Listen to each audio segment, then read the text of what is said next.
ఇప్పుడు చీకటిలోకి వెళ్ళిన తర్వాత నువ్వు అనే మాటలంటే నేనే చేస్తున్నానా? దేశం మీద బోల్డ్ మంది చేస్తున్నారు, ఇలాగ ఎంతో మంది ఉన్నారు, నేను ఒక్కడేంటి ఇలా ఉన్నానా?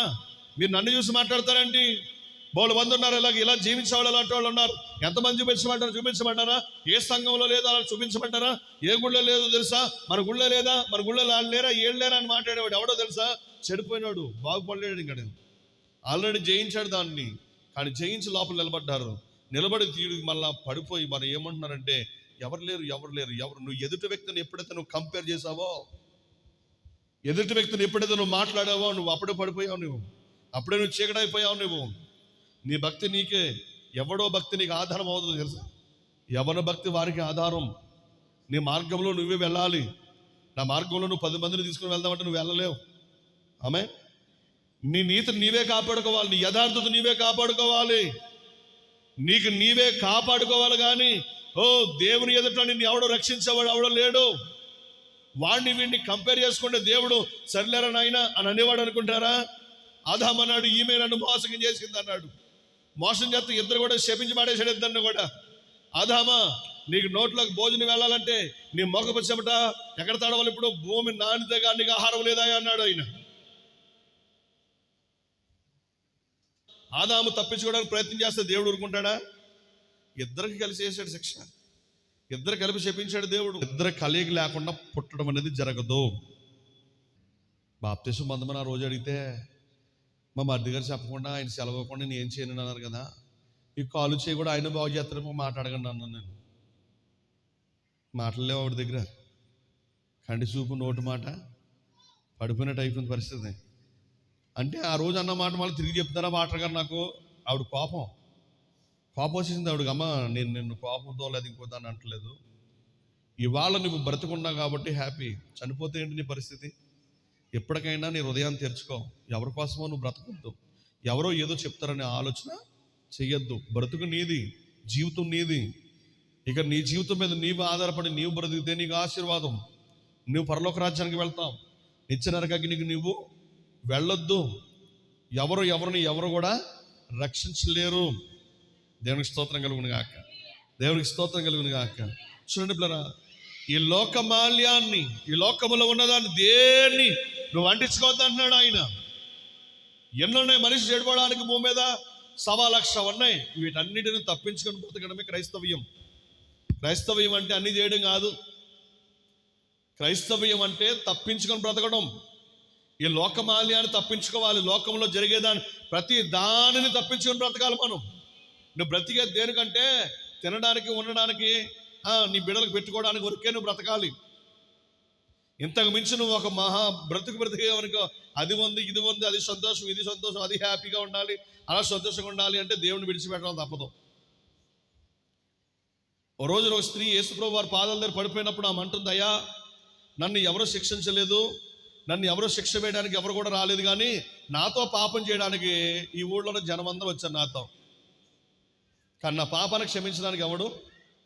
నువ్వు ఎందుకు పాపం చేసావు, ఇలా పాపం చేయొద్దని చెప్పినవాడు ఎవడు నాకు లేడు. కానీ నేను చూస్తే నాకు వెరైటీగా కనపడుతున్నావు. నువ్వు ఎలా కనపడుతున్నాడు? ఆయన చూడడానికి చాలా అందంగా కనపడుతున్నాడు, చాలా ధనవంతుడిగా కనపడుతున్నాడు, అన్నీ బాగానే ఉన్నాయి. కానీ ఆమె చూపులో ఉన్న ఆ విధానాన్ని అర్థం చేసుకోగలిగిన దేవుడు ఆయన. హృదయ రహస్యాలు తెలిసిన దేవుడు ఆయన. దేవునికి స్తోత్రం కలుగును గాక.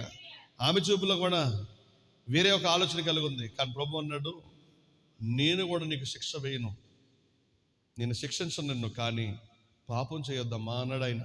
దేవునికి స్తోత్రం కలుగును గాక. ఆ పాపం అనే ఆలోచనలోంచి పోయింది ఆమెకి.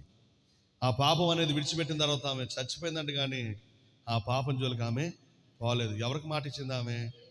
మన బాప్తిసం పొందాడు ఎవరికి మాట ఇస్తున్నావు?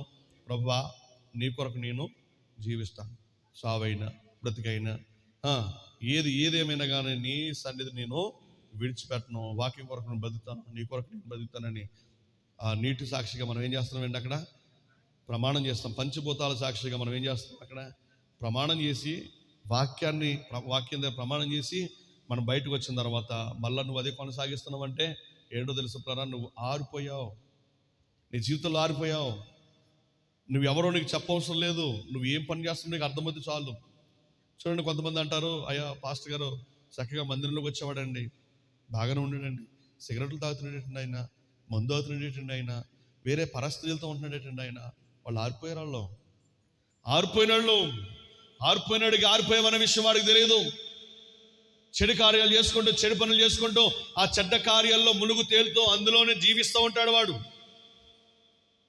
స్త్రీలైన పురుషులైనా అవన్నీ విడిచిపెట్టి ప్రభువులకు తగినట్లుగా బ్రతకాలి. ఆరిపోకుండా నువ్వు వెలిగింపబడాలి. నువ్వు వెలిగింపబడాలి, మండిపబడాలి. నువ్వు మండుతా ఉంటే ఏ చెడ్డ కార్యం రాదు నీ దగ్గరికి. నీ లూజ్ మైండ్ కాబట్టే లూజు కార్యాలన్నీ చేస్తూ ఉన్నాం. లూజు బ్రతుకు అస్సలు ఉండకూడదు మనిషికి. ప్రతిదానికి ఆకర్షణ పడిపోవడమే, ప్రతిదానికి కావాలని కోరుకోవడమే, ప్రతిదీ నాకు కావాలి ఇది నా అని. ఇటువంటి మనస్తత్వము చాలా చెడ్డది. దాన్ని విడిచిపెట్టండి. యోసేపు ఎక్కడైతే అమ్మబడ్డాడో ఆ దేశానికి వెళ్ళాడో, ఆ దేశంలో ఎవరైతే పోతీఫరు భార్య ఎవరి మీద కన్ను వేసిందంటే యోసేపు మీద కన్ను వేసిందంట. చూడడానికి ఎర్రగా బుర్రగా నీట్గా చక్కగా యవనస్తుడే కనబడుతున్నాడు. జాగ్రత్తగా కన్ను వేసిన తర్వాత ఆయనకి చాలా సలహాలు ఇచ్చిందంట. ఇదిగో నాతో నువ్వు పాపం చేసావు అనుకో, నువ్వు నాతో ఉన్నావు అనుకో, నేను చాలా బాగా చూసుకుంటాను, నీకు ఎన్ని డబ్బులు కలుతాను ఇస్తాను, నీకు ఎన్ని బట్టలు కలుతాను ఇస్తాను, నీకు మంచి సౌకర్యం ఇస్తాను, నేను అన్నీ ఇస్తాను నీకు అని చెప్తే ఈయన ఏం చేస్తున్నాడు? తప్పించుకుంటున్నాడు ఆయన. ఈ లోక మాల్యమును మీరు తప్పించుకొని బ్రతకాలన్నాడు ఆయన. ఈయన పరిగెడుతున్నాడు. ఏదో ఒక రోజు దొరుకుతాడని ఆమె ఏదో చూస్తూ ఉంది. ఆ రోజు రాని వచ్చింది, దొరికేశాడు. ఆ దొరికేసినప్పుడు అంటే ఆయన భుజం మీద ఒక తువాలు ఉందంట. బానిసలు ఎప్పుడు కూడా ఒంటి నిండా బట్ట కట్టుకోకూడదంట. మీకు తెలుసా? మన నరేంద్రపురం గ్రామంలో ఇంచుమించు 30-40 సంవత్సరాలు వెనక్కి వెళితే, ఒక 60 సంవత్సరాలు వెనక్కి వెళితే మన పరిస్థితి అంటే మనకు అర్థమవుద్ది. మీ అంత వయసు అంతా కలిపి ఇంకా 50 కూడా నిండలేదేమో.